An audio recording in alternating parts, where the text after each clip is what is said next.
asikwa m ka onye chi ya zelo onwe ihe mfụ ịma na this protest now some celebrities edebego ife online nsikwa na ọka ngwun ọgbakwa celebrity ma ife ụfọdụ na-anwụkwa mkpụrụ mmiri o may no go follow wetin person talk ọ na ọ na-abịa mot wine ya gị ịpụta ụmụazị ewele iguo na-ekekwa ntị ka nna akọlụ gị akụkọ. You know some people na-asị na Igbo na-eme tribalism concerning this year protest ọ bụlọkwa eziokwu. My brother bịagodu ka mụ na ya na-abụ cheki ife a isi na onye agha achịrọ me and you know say we no put Tinubu for that seat. Now you put Tinubu, no be me. Now you, no be me. Who come put Tinubu? Onye tunyelu Tinubu no chafu. If una mmadụ bụ onye lọnwụ Jawalo bụrụ president of Nigeria. Isi na onye agha manchi emesi onye agha chiba ka ife na ndị mmadụ nwee low IQ. Onye agha chiba onwezi ife ime nwụrụ onye afọ. Isi na ị na-eje peaceful protest guy ị na-asị asị nsị asị ka mpigo ị na-agba bụ triangular compass nothing like peaceful protest. Mbọsị na-eme protest ada etinye date ụbọsị na-eme protest o nwere ike anọkata ifu AIG ma DIG ma commissioner of police lieutenant colonel gọvanọ ọnọkata ọgbaba ọsọ asị ya ka ihe na-eme ọsị nna ya na-akpọ ya na fon si ya na ọsọ na-agba mbọsị ya eme protest mara ifu nke that first one let's go and meet Tinubu for peaceful protest. Tinubu, why you no vote as your president? After insulting Tinubu, you want me to go and plead to I had a GG fella. You understand? We are not Mbeyiki. We are not Irumai Njeudija Kanda Kamandaba na Niger. After can say na Tinubu Amanche.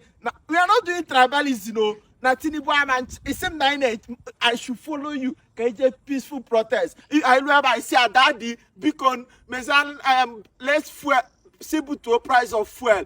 Are you the one that put Tinubu in that share or seat? Ochena seat go FIFA. We are not being tribalism. We are telling you things the way it is. We all know. Just continue go do. All these things that is be happening. If to say no Igbo, phone Igbo, when you platara, abaya tobo, even about the target in you open to chalo belief or watch a loco. Enege kwa ibonde mmadu. Judge de go di shama only sin the high neck. Go you select that one to that seat. Abo my phone na ko 8 years ya akumili.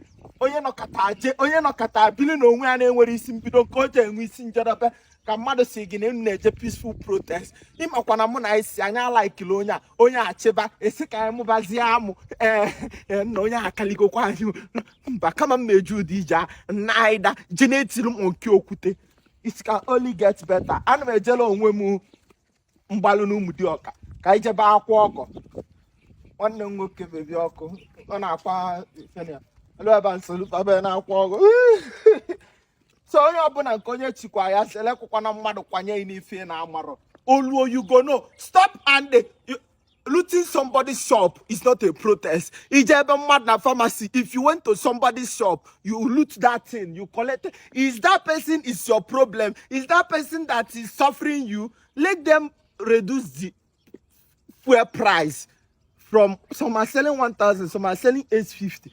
Up go do not to 200 or 150. Fuel price, everything they go down. Any other thing but triangular compass. You